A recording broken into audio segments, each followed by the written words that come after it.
सोचिए 2027 world cup India versus Pakistan का final match, और इस मैच में इंडिया की टीम सिर्फ 30 ओवर खेलने के बाद वापस ड्रेसिंग रूम में आ गई। अब 2 सेकंड का पॉज लीजिए और मुझे सोचकर बताइए कि क्या प्रोबेबिलिटी है इंडिया के इस मैच को जीतने की, क्या विनिंग प्रोबेबिलिटी है कि इंडिया इस मैच को जीतने वाला है। अगर आपका आंसर भी है कि सर वर्ल्ड कप और मैच दोनों हाथ से निकल गए, तो आपकी कैलकुलेशन बिल्कुल सही है, क्योंकि आपने 50 ओवर नहीं खेले, एक बड़ा स्कोर बिल्ड नहीं किया। इस छोटे स्कोर को डिफेंड करना बहुत मुश्किल होने वाला है। लेकिन क्या इसी तरह से आपकी लाइफ नहीं है? क्या इसी तरह से आपके बोर्ड एग्जाम्स नहीं है? क्या इसी तरह से आपके कॉम्पिटिटिव एग्जाम्स नहीं है, जहां पर हर एक ओवर एक चैप्टर के बराबर है, जहां पे हर एक बॉल एक कॉन्सेप्ट के बराबर है? और अगर आपने कंप्लीट डेडिकेशन के साथ हर एक ओवर को नहीं खेला, यदि आपने हर बॉल को बाउंड्री के बाहर नहीं पहुंचाया, तो आपकी सेंचुरी नहीं लगेगी, आपको डिजायर्ड रिजल्ट नहीं मिलेगा। तो dear learners, welcome to the Akhil Angira channel. और आज इस सेशन में हम लोग ब्रेक डाउन करने वाले हैं बैकलॉग्स को, स्टूडेंट लाइफ की सबसे बड़ी प्रॉब्लम। और ना सिर्फ प्रॉब्लम को ब्रेक डाउन करेंगे स्टेप बाय स्टेप, बट आपको एक फुल प्रूफ स्ट्रेटेजी प्रोवाइड करने वाला हूं, जिसे फॉलो करने के बाद आप सिर्फ 7 दिन के अंदर अपने बैकलॉग्स को हमेशा के लिए खत्म कर सकते हैं। लेकिन इससे पहले एक नोट, एक इंपॉर्टेंट इंफॉर्मेशन, कि ये बैकलॉग्स आपका पीछा नहीं छोड़ने वाले हैं। हो सकता है आप में से कुछ व्यूअर्स, कुछ लर्नर्स इस समय क्लास 10th में हो, क्लास 12th में हो, तो उन्हें लग रहा होगा कि ये बैकलॉग सिर्फ यहीं पर रहने वाले हैं, बट ऐसा नहीं है। अपने पर्सनल एक्सपीरियंस से बता सकता हूं, बीटेक के टाइम पर मेरे बैकलॉग्स थे, एमटेक के टाइम पर मेरे बैकलॉग्स थे, लॉ जब कर रहा था बैकलॉग्स थे, एमबीए जब कर रहा था बैकलॉग्स थे। ये बैकलॉग्स ने आज तक मेरा पीछा नहीं छोड़ा है। लेकिन मैंने क्योंकि बहुत बचपन के अंदर इस स्ट्रेटेजी को समझ लिया था, इस स्ट्रेटेजी को फॉलो कर लिया था, इसीलिए हमेशा एक सेफ शील्ड मेरे पास रही। तो जब भी मन में आता है इन बैकलॉग्स को खत्म कर लेता हूं। तो आज सेम स्ट्रेटेजी आपको शेयर करने वाला हूं। इस स्ट्रेटेजी से मैं और मेरे बहुत सारे फ्रेंड्स ने अपने टाइम पर AIEEE भी क्लियर किया था। ठीक है, तो बहुत सारे फ्रेंड्स IITs में इस स्ट्रेटेजी के थ्रू गए हुए हैं। Tried, tested and proved strategy है, जो आपको 100% हेल्प करने वाली है। लेकिन इस सेशन को स्टार्ट करने से पहले आपके लिए एक स्पेशल टिप, और वो टिप क्या है कि आपकी जो अभी करंट में जगह है ना, your today's spot, this is not your full story. ये आपकी कंप्लीट स्टोरी नहीं है। आपकी स्टोरी अब शुरू हुई है, कंप्लीटली आपके हाथों में है कंट्रोल। आप इसे यहां से जैसे लिखेंगे, आपकी कहानी वैसे ही पढ़ी जाएगी, वैसे ही याद रखी जाएगी। ये मोटिवेशन के लिए नहीं कह रहा, ये कंप्लीट नॉनसेंस भी नहीं कह रहा, लेकिन टेक्निक्स को समझाने से पहले, स्ट्रेटेजी को बताने से पहले एक एडवाइस है, that courage is the first piece. Life में कहीं भी हो, किसी भी प्रॉब्लम में हो, ध्यान रखना, हिम्मत ही पहली मूव है, हिम्मत ही आपकी पहली चाल है। तो जब भी पहली चाल चलनी है, सबसे पहले ये हिम्मत रखनी है कि yes I can do it, मुझे मेहनत करनी है, मुझे सॉल्यूशन ढूंढना है, और मैं इसमें बहुत बेहतर कर जाऊंगा। क्योंकि चेस बोर्ड के ऊपर सिर्फ प्यादे के पास, अगर आप खुद को पॉन यानी कि प्यादा समझते हो, पॉन से मेरा मतलब है कमजोर समझते हो, अंडर कॉन्फिडेंट हो कि यार मेरे से रिजल्ट बेहतर नहीं आ पाएगा, इतना सब कुछ रह गया है, कहां तक बैकलॉग्स कंप्लीट करूंगा, कुछ समझ में नहीं आ रहा, तो ध्यान रखना, ये मैसेज तुम्हारे लिए है कि सिर्फ पॉन यानी कि प्यादे के पास ये ताकत होती है कि वो आखिरी घर में पहुंचकर कुछ भी बन सकता है। तो आप खुद के अंदर हमेशा एक वॉरियर देखें। Now moving to the very next slide, जो बहुत इंपॉर्टेंट स्लाइड होने वाली है, मिशन शुरुआत। सबसे पहले गोल पे बात कर लेते हैं। हमारा गोल बिल्कुल क्लियर है कि 7 दिन के अंदर हम लोगों को अपने बैकलॉग्स को खत्म करना है। क्लियर है? इसकी अप्रोच क्या होने वाली है? इसकी अप्रोच यानी कि जो मूव्स हैं, इसे गोल को अचीव करने के लिए वो अगली स्लाइड्स में हम लोग डिस्कस करने वाले हैं। प्लस इस एंटायर सेशन के साथ नीचे डिस्क्रिप्शन बॉक्स में आपको मिलने जा रहा है एंटायर गाइडिंग प्लान, जो इस स्ट्रेटेजी के बाद भी आपको हेल्प करेगा। तो प्लीज उसे डाउनलोड करना मत भूलना। बहुत मेहनत के साथ, बहुत रिसर्च के साथ आपके लिए बनाया है। And one thing I can promise you कि this is going to help you a lot. Third, outcome क्या होने वाला है? इसका एक बहुत छोटा सा आउटकम है, लेकिन आपकी लाइफ में बहुत बड़ा इंपैक्ट क्रिएट करेगा कि आपका जो ये अंडर कॉन्फिडेंट है, है ना।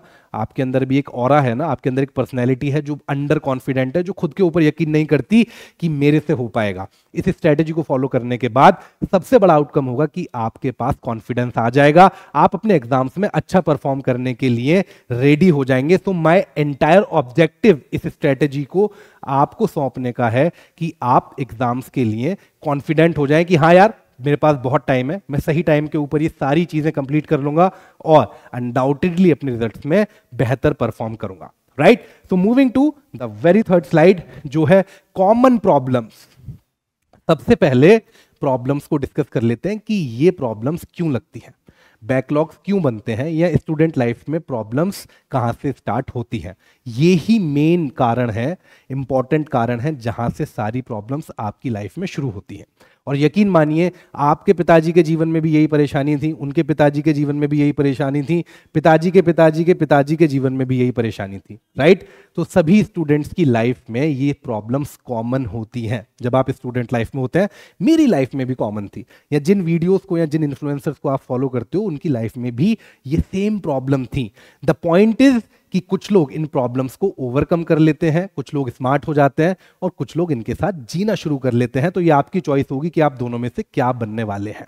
राइट, तो सबसे पहला है प्रोक्रेस्टिनेशन, यानी कि चीजों को टालना। आप लगातार टालते हो ना, ये सारे स्टूडेंट्स के अंदर कॉमन आदत होती है कि यार आज से नहीं कल से कर लूंगा। याद करो वो दिन जब आपका बैच स्टार्ट हुआ था, है ना, आप कहीं ना कहीं से तो पढ़ रहे होगे।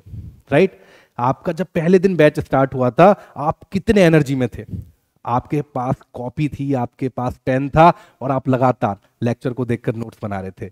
लेकिन फिर दूसरे दिन, तीसरे दिन, चौथे दिन ऐसे करते करते करते एक दिन ऐसा आया जब वो एनर्जी खत्म हो गई, है ना। रिलेट कर पा रहे हो, ऐसा ही हुआ होगा ना। फिर एक दिन आपको लगा कि अरे पढ़ाई तो है, आज छोड़ देता हूं कल कर लेंगे। वहां से बैकलॉग्स का जन्म हो गया। हो सकता है आप किसी फंक्शन में गए हो, किसी शादी में गए हो, घर के किसी इंपॉर्टेंट काम में लग गए हो, वहां पे पहला बैकलॉग लग गया हो। लेकिन टालना, काम को टालते जाना ही एक वजह है जहां से आपके बैकलॉग्स बनना स्टार्ट होते हैं। मेजॉरिटी ऑफ द स्टूडेंट्स के साथ ये प्रॉब्लम होती है कि आज नहीं कल से पढ़ाई शुरू करूंगा, कल से नहीं परसों से शुरू करूंगा। अच्छा कितना है, एक ही चैप्टर तो है, अरे किसी दिन संडे के दिन खत्म कर लूंगा, या किसी दिन छुट्टी मिलेगी उस दिन कर लूंगा, किसी फेस्टिव सीजन में कर लूंगा। लेकिन वो टाइम कभी नहीं आता है। Second problem, no starting point. आपको पता ही नहीं होता है कि कहां से शुरू करना है ना, कुछ भी पता नहीं होता है कि शुरू कहां से करना है, कहां से उठाऊं, क्योंकि बैकलॉग्स एक टाइम पे 4-4, 5-5 चैप्टर में कन्वर्ट हो जाते हैं और उस कन्वर्जन के बाद नहीं समझ में आता कि कहां से उठाऊं। राइट, तो आप कंप्लीटली डिस्ट्रैक्ट हो जाते हो और अगेन ये एक कारण बनता है आपके कॉन्फिडेंस की कमी का। The third problem is lack of prioritisation, कि आप प्रायोरिटी नहीं दे पाते। बहुत सारे स्टूडेंट्स को देखता हूं जो कम वेटेज वाले चैप्टर्स को भी 100% डेडिकेशन के साथ पढ़ते हैं। बहुत सारे स्टूडेंट्स ऐसे हैं जो ऐसे टॉपिक्स में ज्यादा मजा लेते हैं जिनका एग्जाम रिलेटेड कोई भी अप्रोच नहीं है, और अपने माइंड में सोचते रहते हैं कि हाँ यार आज तो बहुत पढ़ाई कर ली, ओहो हो आज तो कमाल कर दिया, धरती फाड़ दी, अब जाके आराम करते हैं। आपके पास प्रायोरिटी प्लान नहीं है कि किन टॉपिक्स को प्रायोरिटी देनी है, और अगेन ये एक बैकलॉग बनने का बड़ा कारण बन जाता है। Next, distraction. ये आपकी जनरेशन की, या कहें हमारी जनरेशन की सबसे बड़ी प्रॉब्लम है कि हमारे पास फोन है और इस फोन में 5 मिनट लगा दो किसी भी चीज में, कोई नोटिफिकेशन आ जाए, इंस्टा पे चले जाओ, वाईटी पे चले जाओ, आप कंप्लीटली 2-3 घंटे खोआते हो। और ये आपकी कमी नहीं है ना, ये प्रॉब्लम हर किसी के साथ है। जिसकी जेब में भी ये पावरफुल मशीन दिखे ना, समझ लेना कि वो थोड़ा बहुत इस बीमारी से ग्रस्त है। डिस्ट्रैक्शन की प्रॉब्लम आजकल हर 10 में से 8 लोगों में पाई जा रही है। राइट, तो ये आपकी प्रॉब्लम नहीं है, ये सोसाइटी की प्रॉब्लम बन गई है। Next, overwhelm and panic. जब इतनी सारी चीजें हो जाती हैं, एग्जाम टाइम नजदीक आने वाला होता है, तब पैनिक स्टार्ट हो जाता है। अब कैसे होगा, अब क्या करें, तब आपके पास कोई सॉल्यूशन नहीं होता, सीधे PYQs पे जाते हो या फिर तुक्का मारने की कोशिश करते हो, कॉन्सेप्ट क्लियर होते नहीं है, इसलिए रिजल्ट खराब हो जाता है। तो ये कॉमन प्रॉब्लम्स हैं जिनकी वजह से आपके बैकलॉग्स बने हैं। अब इनके सॉल्यूशन क्या हो सकते हैं? तो द सॉल्यूशन इज, सॉल्यूशन पे पहुंचने की इतनी जल्दी क्या है भाई, बहुत इंपॉर्टेंट है इस गोल्डन रूल को समझना कि यदि बैकलॉग्स एक बार बनना स्टार्ट हो गए, यदि बैकलॉग्स लगना स्टार्ट हो गए, दे इजीली डोंट डिसअपियर, ये गायब नहीं होते हैं, ये साइलेंस में यानी कि शांति से बढ़ते जाते हैं, बढ़ते जाते हैं, बढ़ते जाते हैं। कब तक? जब तक आप इनके ऊपर स्ट्राइक बैक नहीं करते हैं। So you have to strike them back कि नहीं भाई बहुत हो गया, अब मैं प्रॉपर हिम्मत के साथ, प्रॉपर करेज के साथ, प्रॉपर डिसिप्लिन के साथ तुमसे बैटल फील्ड में लड़ने के लिए आ रहा हूं और मैं तुम्हें कंप्लीटली खत्म कर दूंगा। Right? So moving to our 7 days checkmate strategy, जो बैकलॉग्स को हमेशा के लिए खत्म कर देगी। आप सिर्फ 7 दिन के अंदर अपने सभी बैकलॉग्स खत्म कर लोगे, लेकिन कंडीशन यह है कि आपको इस स्ट्रेटजी को बहुत डिसिप्लिन के साथ फॉलो करना पड़ेगा। Right? So moving to the very first move, हमारी पहली चाल, हमारी पहली मूव क्या होने वाली है? That plan and prioritise. हमें सबसे पहले प्लान करना पड़ेगा, सबसे पहले प्रियोरिटाइज करना पड़ेगा कि मेरे वीक पॉइंट्स कहां पर हैं, कौन से ऐसे सब्जेक्ट्स हैं, कौन से ऐसे टॉपिक्स हैं जहां पे मैं कमजोर हूं। लेकिन वो प्रियोरिटाइजेशन कैसे करेंगे? प्लानिंग के बेस पे। तो सबसे पहले क्या करना है? आपको कंप्लीटली बैकलॉग की लिस्ट बनानी है, सब काम छोड़कर सिंपल स्टडी टेबल पर बैठ जाना है और पेन पेपर उठाकर सब्जेक्ट वाइज एक लिस्ट बना लेनी है कि मेरे किस चैप्टर के बैकलॉग्स लगे हुए हैं, कितने चैप्टर्स मेरे बैकलॉग्स में कन्वर्ट हो गए हैं। अब इसके अंदर एक स्मार्ट टिप आपको दे रहा हूं जो बोर्ड के ऊपर मैंने मेंशन नहीं की है, कि चैप्टर्स की जब बैकलॉग लिस्ट बनाओ तो इसी के साथ इनका वेटेज भी लिख लेना कि इस चैप्टर में से कितने नंबर के सवाल पूछे जाते हैं। और अगर यह जानकारी आपके पास नहीं है तो प्लेनली विद्याकुल एप्लीकेशन को इंस्टॉल कर लेना, उसके ऊपर आपके एग्जाम से रिलेटेड सारे ब्लूप्रिंट दिए गए हैं। Right? Moving to next, prioritise topic. अब जब लिस्ट आपके पास बन जाएगी तो आपके पास एक क्लैरिटी आ जाएगी कि इन सब्जेक्ट्स में, इन टॉपिक्स और चैप्टर्स में मेरे बैकलॉग्स लगे हुए हैं। अब बहुत स्मार्टली आपको वो टॉपिक्स उठाने हैं जो एग्जाम के लिए इंपॉर्टेंट है। राइट? ना सिर्फ एग्जाम के लिए इंपॉर्टेंट है बल्कि ऐसे टॉपिक्स जो ट्यून इन करने वाले हैं अगले चैप्टर्स के साथ, जिनकी रिलेटिविटी अगले चैप्टर से है। सिर्फ उन टॉपिक्स को आइडेंटिफाई करना है और सीधे उनके ऊपर टूट नहीं पड़ना है। आपको लगा मैं क्या कहूंगा कि सीधे टॉपिक्स को आइडेंटिफाई करो और पढ़ने लग जाओ? नहीं, अभी हम लोग सिर्फ प्लान और प्रायोरिटाइज कर रहे हैं, पढ़ना भी स्टार्ट नहीं किया है। Right? So this is the very first day जहां पे आप इस स्ट्रेटजी को डिप्लॉय करना, यूज करना स्टार्ट कर रहे हो। Next, schedule 7 days.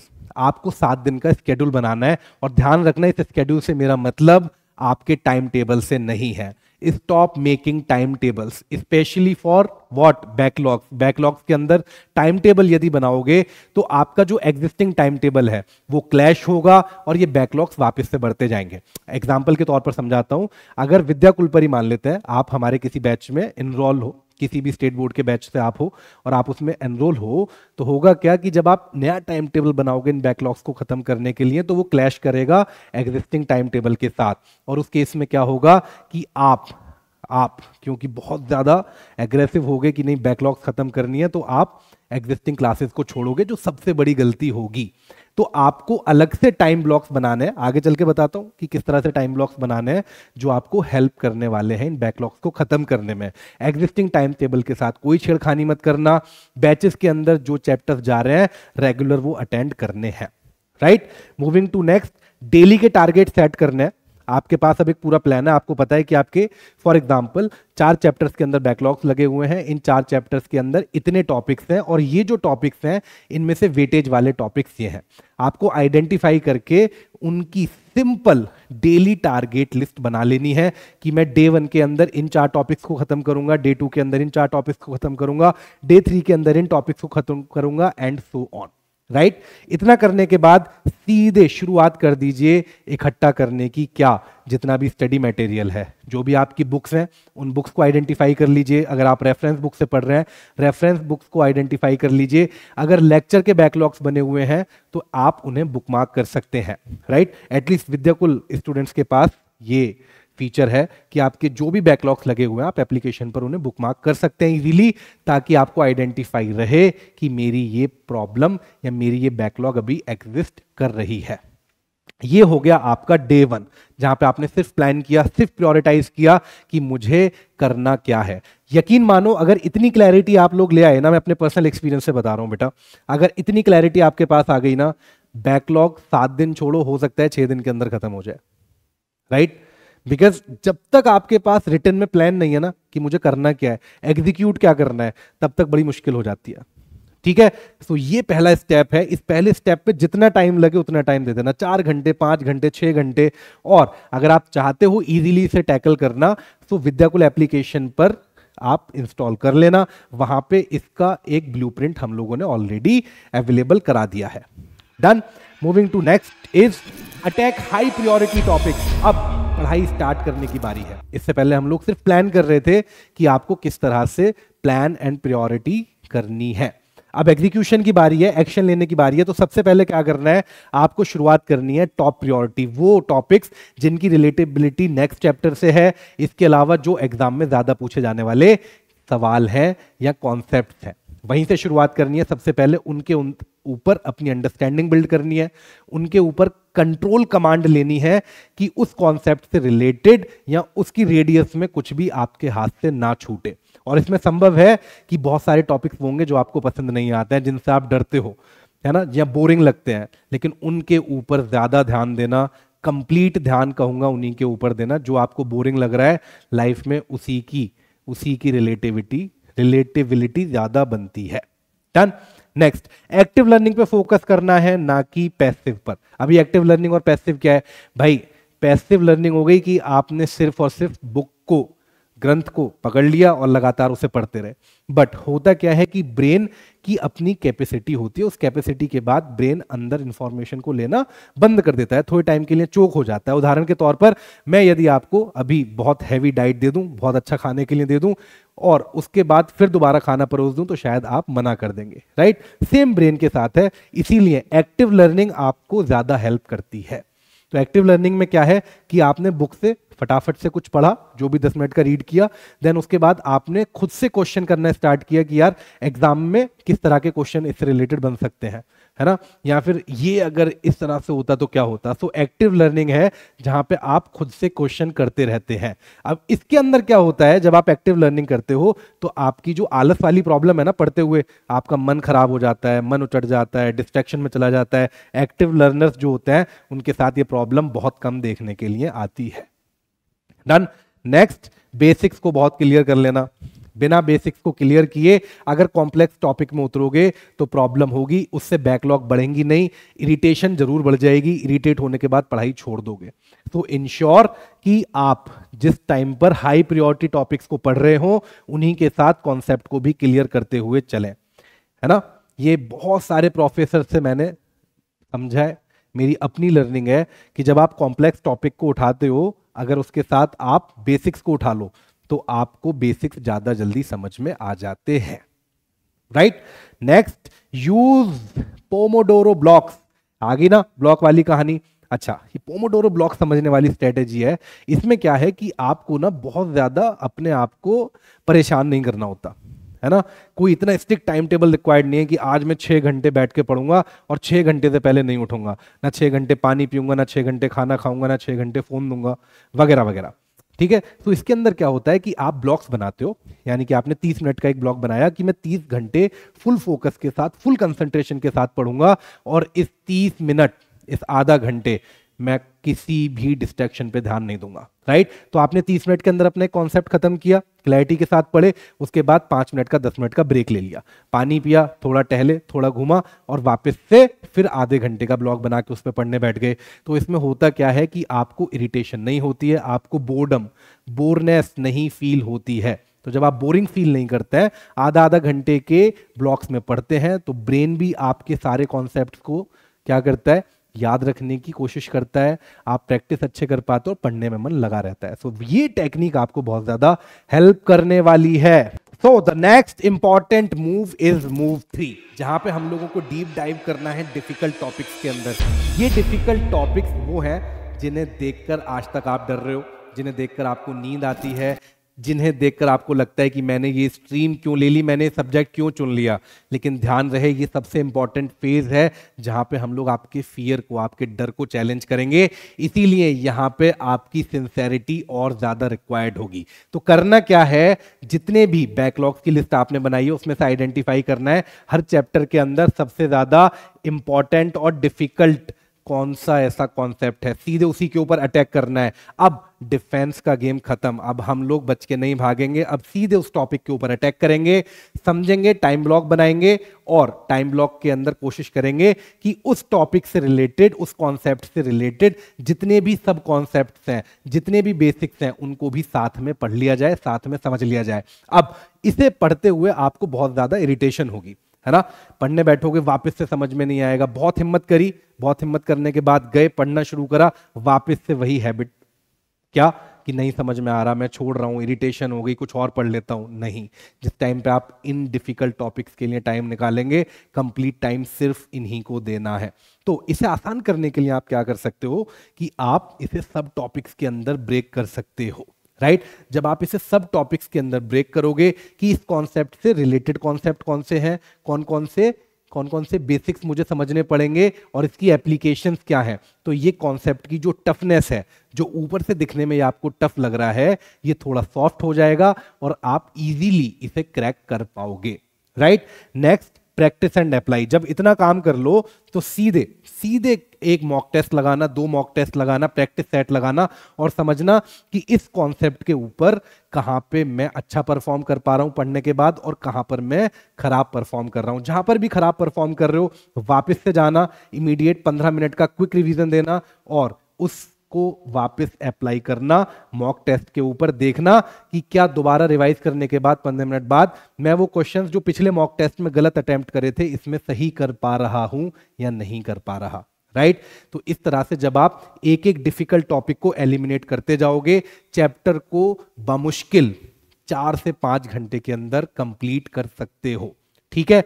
तो हर चैप्टर के अंदर सबसे डिफिकल्ट वाले को उठाना है, पकड़ना है और बुलाना है कि आजा भाई, आज तेरी बारी है। जैसे ही आप उसके ऊपर कमांड कर लोगे, पूरा चैप्टर आपको बहुत लाइट वेट लगने लगेगा और कॉन्फिडेंस आ जाएगा, अंडरस्टैंडिंग आ जाएगी कि मुझे इस चैप्टर को कहां से उठा के कितनी जल्दी क्लोज करना है, राइट। तो टाइम वेस्ट मत करना कंप्लीट पढ़ने में, सिर्फ इंपॉर्टेंट और डिफिकल्ट टॉपिक्स को और रिलेटेबल टॉपिक्स को ही उठाना, जिससे कि आपकी कॉन्टिन्यूशन यानी कि जो सिलेबस अब बैचेस में चल रहा है उससे रिलेटेड प्रॉब्लम ना बनी रहे। Clear. Next, teach back. Teach back is what, जो मैंने आपको बताया कि अप्लाई करने के बाद वापस से जाना, ठीक है, समझना कि मैं अब सही कर पा रहा हूं या नहीं कर पा रहा और जाके वापस से टेस्ट को अटेम्प्ट करना। तो ये जो मूव 3 है आपको हेल्प करेगी आपके कॉन्फिडेंस को बूस्ट अप करने में और जो लेंदी चैप्टर्स हैं उन लेंदी चैप्टर्स पे एक अंडरस्टैंडिंग बनाने में कि इस चैप्टर को मैं कितनी फास्ट फॉरवर्ड खत्म कर सकता हूं।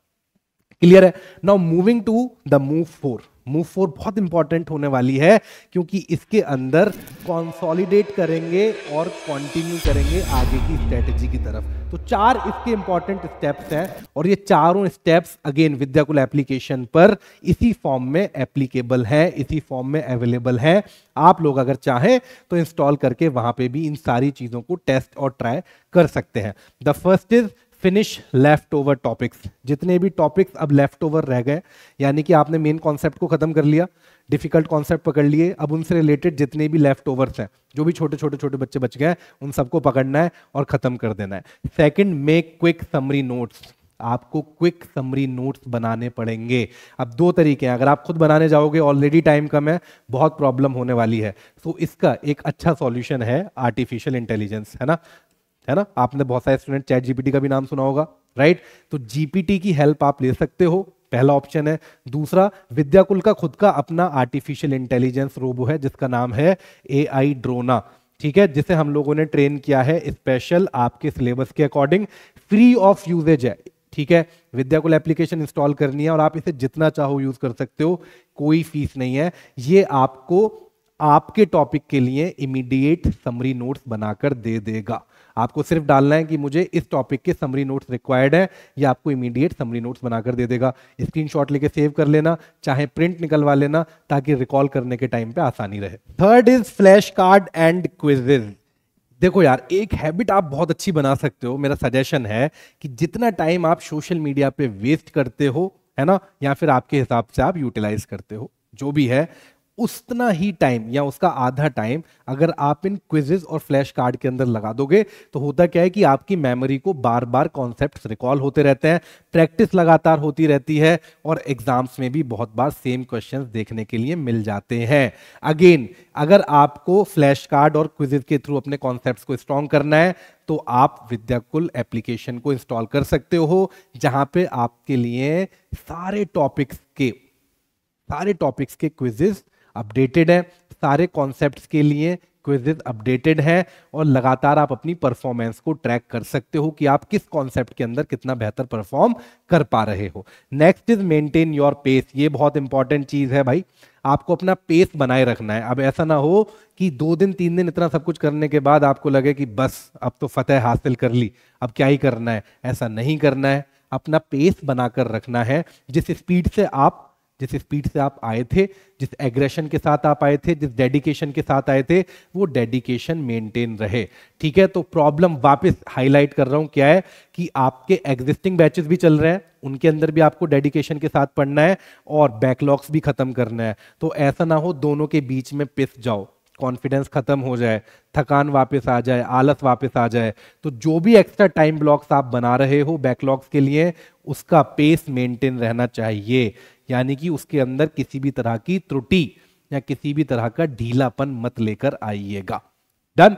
Moving to the move 5 and that is active recall and self testing. तो आप इनिशियली मॉर्निंग में जब भी उठते हो, मैं इसके ऊपर कोई भी लाइफ स्टाइल ज्ञान आपको नहीं दूंगा कि 5 बजे उठो, 4 बजे उठो, क्योंकि लगातार आपके घर वाले दे रहे हैं, आप नहीं सुन रहे हो। ठीक है, लेकिन आप जिस भी टाइम उठते हो, इमीडिएट एक मॉर्निंग रिकॉल ड्रिल रख सकते हो। इसमें क्या है कि आपने कल जितना भी पढ़ा है बैकलॉग से रिलेटेड, है ना, या फिर आपके एग्जिस्टिंग सिलेबस या जो भी रनिंग सिलेबस है बैचेस के अंदर, उनसे रिलेटेड आधा घंटे का हर सब्जेक्ट को टाइम दो। ठीक, और देखो कि आपने कल कितना पढ़ा है। ठीक, अब ये आधा घंटा मैंने अपने हिसाब से बताया है, राइट। आप अपने हिसाब से 10 मिनट में भी कन्वर्ट कर सकते हो, 15 मिनट में भी कन्वर्ट कर सकते हो, लेकिन बताने का उद्देश्य ये है, कहने का अर्थ ये है कि पिछला जो भी पढ़ा है उसकी एक बार रिकॉल ड्रिल होनी चाहिए कि कल मैं कितना पढ़कर आया। तो ब्रेन को जब आप इसे बार बार फीड करते हो, ब्रेन को सिग्नल जाता है कि ये इंपॉर्टेंट एस्पेक्ट या ये इंपॉर्टेंट फैक्ट मैंने कल पढ़ा था, ये कॉन्सेप्ट मैंने कल पढ़ा था, और वो उसे रिवाइज करने की बार बार कोशिश करता है। Done. Next is mini self test. ठीक, अगर ये वाला आपके लिए थोड़ा सा मुश्किल हो रहा है ना, अगर आप इसे डेली परफॉर्म नहीं कर पा रहे हो, ऑल दो 7 दिन तो परफॉर्म करना ही है, अगर बैकलॉग आपको खत्म करना है, नहीं कर पा रहे हो, तो आपको एक छोटा सा मिनी टेस्ट दे देना है। ये मिनी टेस्ट पे आपको सिंपल अपना टॉपिक सेलेक्ट करना है, विद्याकुल एप्लीकेशन पर अवेलेबल है।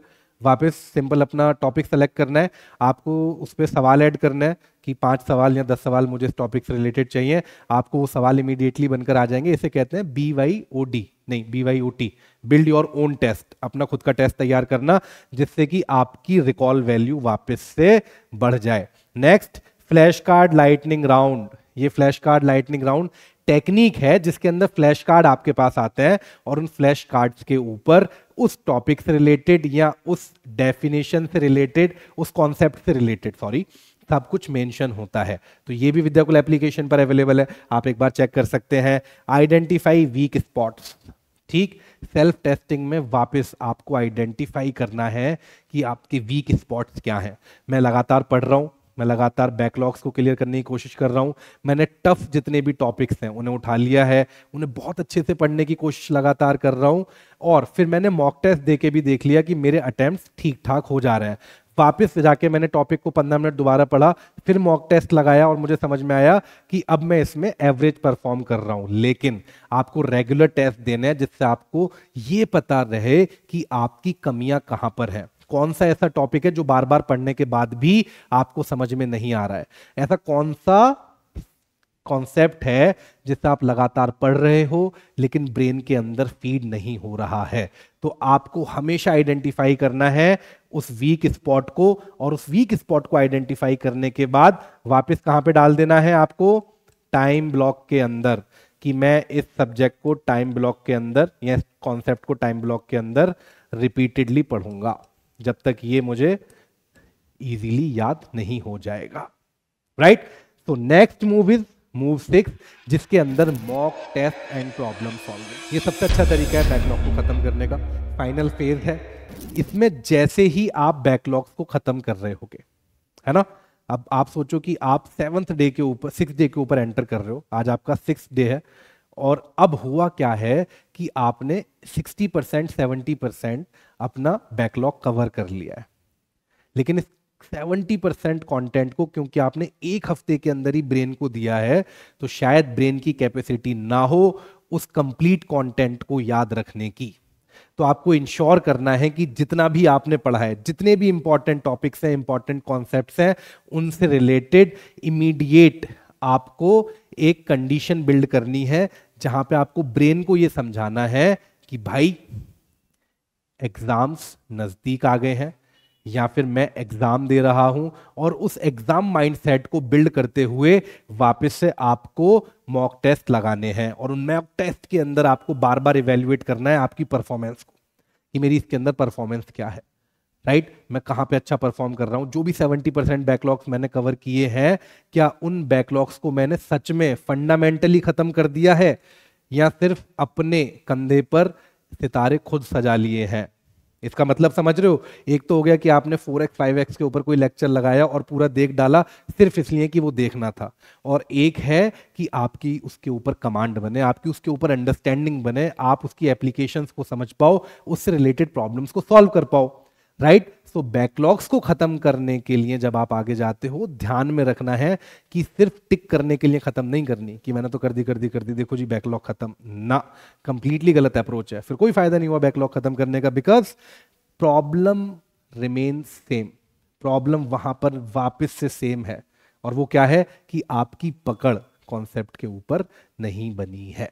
तो बार बार मॉक टेस्ट लगाने हैं, ये आइडेंटिफाई करना है कि मैंने पिछले 5 दिन में 6 दिन में जितना भी सिलेबस खत्म करा है, जिस अप्रोच के साथ खत्म किया है, क्या वो अप्रोच मुझे हेल्प कर रही है। क्या पता ये एंटायर स्ट्रेटेजी जो मैं तुम्हें दे रहा हूं शायद ये तुम्हारे लिए काम ना कर रही हो, शायद, तो तुम्हें पता होना चाहिए ना कि ये मेरे लिए काम कर रही है या नहीं कर रही है। पता चला कि बैकलॉग्स तो मैंने खत्म करवा दिए, आपने यहां तक फॉलो करते करते 60% 70% बैकलॉग खत्म कर दिए, लेकिन उसका फायदा वापस से नीलबटे सन्नाटा, तो that doesn't make any sense. तो प्लीज इंश्योर कि आप खुद की इवैल्यूएशन लगातार कर रहे हो। डन। फिर जब आप लगातार इवैल्यूएट कर रहे होगे तो डाउट्स निकल कर आएंगे, उन डाउट्स को वापस से सॉल्व करो, समझो कि ये डाउट बार बार क्यों आ रहे हैं, है ना। कोई तो एक ऐसा पॉइंट होगा ना जो आपको समझ में नहीं आ रहा है बार बार, तो आप आइडेंटिफाई करो कि वो सिंबल की वजह से नहीं आ रहा, प्रोसेस की वजह से नहीं आ रहा, फॉर्मुलेशन की वजह से नहीं आ रहा, स्टेप में गलती कर रहे हो, आंसर गलत क्यों आ रहा है, क्यों आपकी रीजनिंग सही से काम नहीं कर रही, right. And next is targeted practice, ये इंपॉर्टेंट है। टारगेटेड प्रैक्टिस क्या है बेटा, कि जितने भी इंपॉर्टेंट एग्जाम, जितने भी इंपॉर्टेंट कॉन्सेप्ट्स हैं चैप्टर वाइज, ठीक, जितने भी इंपॉर्टेंट कॉन्सेप्ट हैं चैप्टर वाइज, आप इनका एक स्केड्यूल बनाते हो कि मैं डेली, अब ये डिपेंड है कि आप कहां पर चल रहे हो सिलेबस में, जिस भी चैप्टर पर आप चल रहे हो उसी के टारगेटेड प्रैक्टिस शीट्स या सेट्स आप बना पाओगे। क्लियर है। तो आइडेंटिफाई करना है कि मैं किस सिलेबस पर चल रहा हूं, और डेली शाम को कम से कम 10 मिनट का एक टेस्ट उससे रिलेटेड देना ही देना है, अगर आप अपनी परफॉर्मेंस को इंप्रूव करना चाहते हो। डन। तो this is all about move 6। Last move और सबसे important move is final revision. अब मूव 6 तक क्या हुआ है कि आपने कंप्लीटली सारे नॉर्म्स को फॉलो किया है, ठीक, बहुत स्ट्रिक्टली आपने अपने एग्जिस्टिंग सिलेबस को जो बैचेज में चल रहा है उसे भी फॉलो किया है, अलग से टाइम ब्लॉक्स बना के जितने बैकलॉग्स रह गए थे उनको भी कंप्लीट करते हुए आ रहे हो। लेकिन क्योंकि एक हफ्ते के अंदर ब्रेन को इतना सब कुछ फीड किया है, इसीलिए ब्रेन की कैपेसिटी शायद इस 70% कंटेंट को डाइजेस्ट करने की, कंज्यूम करने की ना हो सकता है आपके ब्रेन ने सिर्फ 40% कंज्यूम करा हो, 25% करा हो, हर ब्रेन की अलग अलग कैपेसिटीज है, ठीक है। लेकिन अच्छी बात यह है कि एटलीस्ट कुछ तो कंज्यूम हुआ है, राइट। तो बाकी जितना रह गया है वो 100% कवर होगा सिर्फ और सिर्फ रिवीजन से। तो मैं सिर्फ 7 दिन में आपको बैकलॉग्स खत्म करने की बात नहीं कर रहा, मैं बात कर रहा हूं कि आप उन्हीं 7 दिन के अंदर उन सब का रिवीजन भी करें।